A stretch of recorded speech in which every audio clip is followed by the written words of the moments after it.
The moment Prince Charles grabbed Doria's hand, she was one of the family, says Geoffrey Levy. Two people's hands reaching for the other, and a warm smile. And from the way that Doria Ragland's face lit up, she suddenly felt safe, no longer lonely in St. George's Chapel.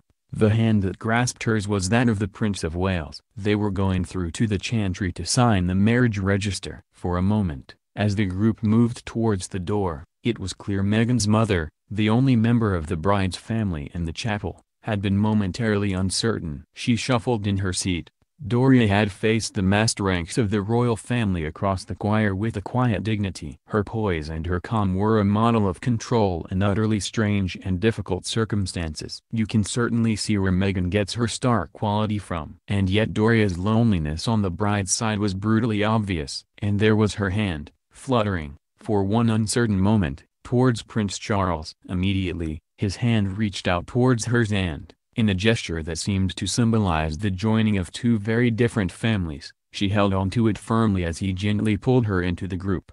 No face in the chapel on Saturday glowed with pleasure as hers did at that moment, even more than when it was turned towards the most relevant Michael Curry, drinking in his fervent and unexpectedly lengthy message of love.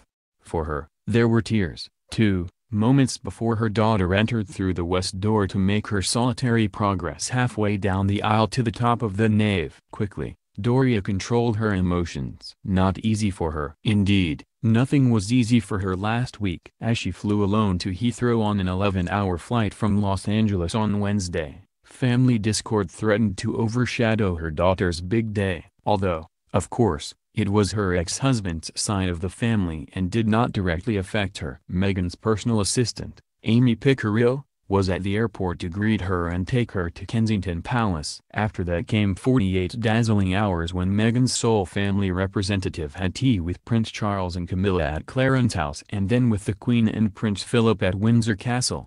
With Charles and Camilla, she felt comfortable and welcomed. What made it so much easier was that Meghan was there with Harry, with his jokes and easy manner. At least she had met Harry before, at the Invictus Games in Toronto. With the Queen, though, it was not quite so easy as they talked over tea, a blend of Darjeeling and Assam, and fruit cake in the Oak Room, where Her Majesty has tea every day in her private apartment in the castle. Although the Queen has a lifetime of experience making uneasy guests feel at home, Doria was nervous at first. However, by the time she was saying her goodbyes 40 minutes later, she was much more relaxed. At 61, Doria Ragland had suddenly been elevated into the social stratosphere. But why should we be surprised that she rose so superbly to the occasion? Those who know Meghan's family have always noted that the actress gets her brains and her fluency from her mother. Doria's start in life was as the bright, only child of a single mother whose parents were the bellboy and lift girl in a hotel in Cleveland, Ohio, a five-star establishment for white guests only. She was in the top academic stream at school but, money being short, didn't go to university and instead began training as a makeup artist. It was on the set of ABC's popular TV series General Hospital that she met the show's lighting director Tom Markle, a divorced man with 2 children, and married him.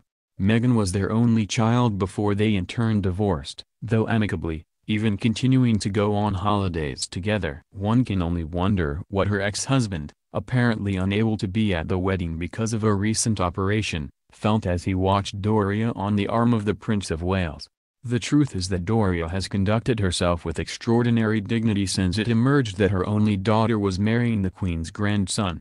Never an attention grabber, her work in Los Angeles as a yoga instructor and social worker, particularly among the elderly, has not allowed the excitement or the sudden spotlight to change anything about the way she goes about her life. Never for her the staged paparazzi pictures her ex-husband so foolishly allowed himself to do. No interviews. No efforts to profit from her daughter's happiness. That said, her daughter becoming the Duchess of Sussex changes things. Being an in-law to the royal family hasn't meant too much to the parents of sons or daughters who have married into the firm. Traditionally, they would be welcomed by the royal family, share the wedding and then summarily be forgotten. For example, the mother of Mark Phillips, Princess Anne's first husband, complained that she and her husband were virtually ignored and never invited to anything by the palace.